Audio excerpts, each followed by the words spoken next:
Dies ist eine wahre Geschichte. Ende der 1960er Jahre begannen Dutzende Kinder in den gesamten USA, dasselbe zu berichten. Ein Mann im Clown-Kostüm stand vor Schulen, versteckte sich in der Nähe von Parks oder bot Fahrten in einem fensterlosen Lieferwagen an. Die Polizei wies die Berichte zunächst zurück. Man sprach von Massenhysterie oder einem Streich. Doch dann begannen Kinder zu verschwinden. Der Mann wurde als groß beschrieben, mit einem verblassten Clown-Kostüm. Er trug rote Handschuhe und eine Gesichtsbemalung, die falsch wirkte. Verschmiert, beinahe verrottet. Eltern berichteten von einem großen weißen Lieferwagen, der in der Nähe von Spielplätzen parkte. Der Lieferwagen fuhr immer weiter, kurz bevor die Polizei eintraf. Einige behaupteten, sie hätten mehr als einen Clown im Inneren gesehen. Die Clowns waren lachend beobachtend. Zeitungen weigerten sich, die Geschichte zu drucken. Offizielle Berichte wurden nie veröffentlicht. Doch 1968 verschwand ein Junge aus Ohio. Er hatte gesagt, der lustige Mann hat mich gebeten, mir seinen Luftballon anzusehen. Das Kind wurde nie gefunden. Im darauffolgenden Jahr gab es ähnliche Sichtungen in Illinois, Pennsylvania und Georgia. Manche glauben, es handelte sich um eine Gruppe, eine Bande, die die Kostüme als Tarnung nutzte. Andere sind überzeugt, dass sich unter der Schminke etwas Dunkleres verbarg. Bis heute wurde niemand verhaftet. Keine Namen, keine Gesichter, nur Zeichnungen und alte Akten, die alle dasselbe zeigen. Einen Clown mit schwarzen Augen und einem Lächeln, das sich niemals bewegte. The woman everyone remembers, but no photo can prove she existed. Everyone in the family remembers her. She appears in stories told at holidays, in conversations about the past, spoken of as if she was always there. They remember her laugh, her voice, the way she stood in the kitchen. But when someone finally asked for a photo, there was nothing, not one picture. Family albums were checked, boxes reopened, old videos replayed. Birthdays, weddings, vacations, she never appeared. No reflection, no shadow, no accidental frame. Everyone remembered what she did. No one could remember when she arrived. Psychologists suggested false memory, shared suggestion, but the stories stayed consistent. Same details, same role, same absence. And that's what made it disturbing. Because memories can lie. But when an entire family remembers someone who left no physical trace at all, you have to wonder what proof is really worth trusting. ChatGPT kann Fehler machen. Überprüfe wichtige Informationen. Siehe Cookie-Voreinstellungen. Your lake just whispered your name. Now it's loading a shotgun. Yellowstone Lake's lullaby has freaked campers out since 1890. They hear flutes made of wind. Then the whole shoreline goes dead silent. Scientists blamed echo quakes ghosting through underwater caves. After the 60s, the music vanished, like the lake pressed mute. 1,700 miles east, Seneca Lake started belching cannon blasts that rattled farmhouses. SUNY cracked it, buried gas punches through like cosmic soda pop, each burp carving 10-foot craters. Worldwide encore. Russia's frozen lake sings when ice cracks. Tourists swear it hums Beethoven. So next time you picnic by calm water, listen close. The ground beneath is tuning its instruments for a boom. Hit record or run if your lake suddenly joins the orchestra. Then drop your spookiest lake sound in the comments and tag a friend who still thinks lakes are peaceful. What if a child knew about a murder before it ever happened? During class, a teacher noticed a disturbing drawing. A house, a body on the floor, blood arranged in a precise pattern. It was dismissed as imagination. Days later, police responded to a real crime. The scene was identical.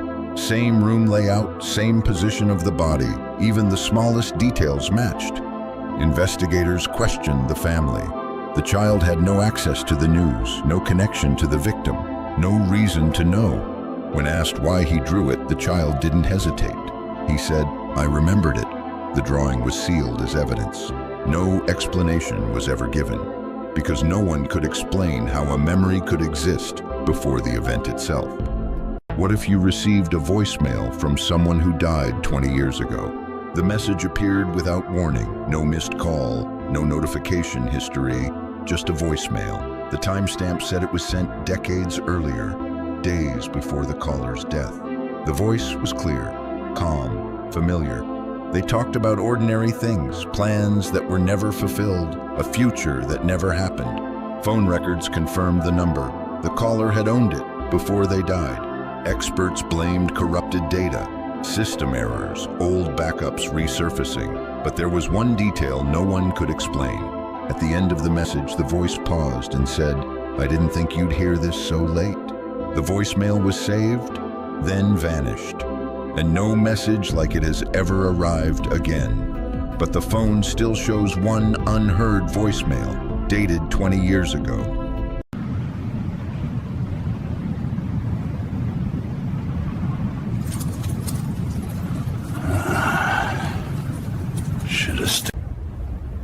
No fire, no accident. Just an incident. That's all the paperwork ever. The decision is final. Room 204 remains sealed forever. Whatever transpired within those walls, we will not disturb it. Im Jahr 1902 verstummte ein Leuchtturm vor der Küste von Irland. 3 Wärter hatten Dienst. Keiner von ihnen kehrte zurück. Als eine Ablösung den Turm erreichte, war alles unversehrt. Keine Schäden, keine Anzeichen eines Kampfes. Die Türen waren verschlossen. Persönliche Gegenstände lagen noch im Inneren. Der Leuchtapparat war gepflegt. Wetterberichte zeigten ruhige See, kein Sturm, keine außergewöhnlichen Wellen. Doch im Logbuch fand sich ein letzter Eintrag. Sauber geschrieben, ohne Hast. Sie beobachten uns vom Wasser aus.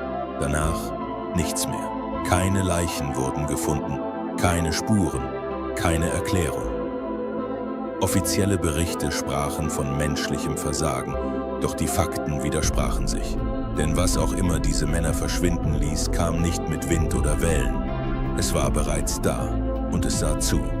In 1981, staff at a hospital in Russia reported something impossible.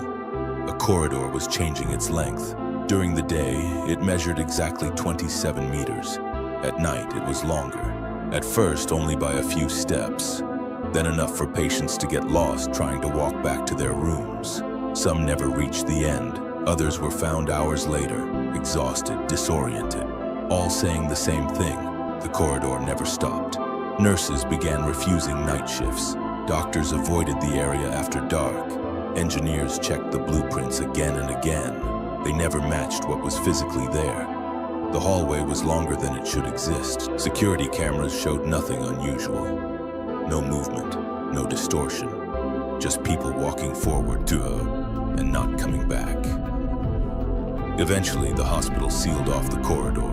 Not because it was unsafe, but because no one could explain where it went at night. Coming in from a place where no one was left, after a massive wildfire, an entire region was evacuated. Homes destroyed, roads closed, 0 residents. Then the emergency calls began. Dispatch received repeated calls from inside the burn zone. No screaming, no panic, just breathing, static, and short, broken words. Operators tried to trace the numbers. None matched any registered phone, no device, no signal source. Search teams were sent anyway. They found nothing, no survivors, no phones, no movement. Yet the calls continued for days, always from different points inside the evacuated area, always brief, always ending the same way. With a calm voice saying, "We're still here." The calls stopped only after the fire zone was officially declared uninhabitable. No explanation was ever given. Please subscribe for more.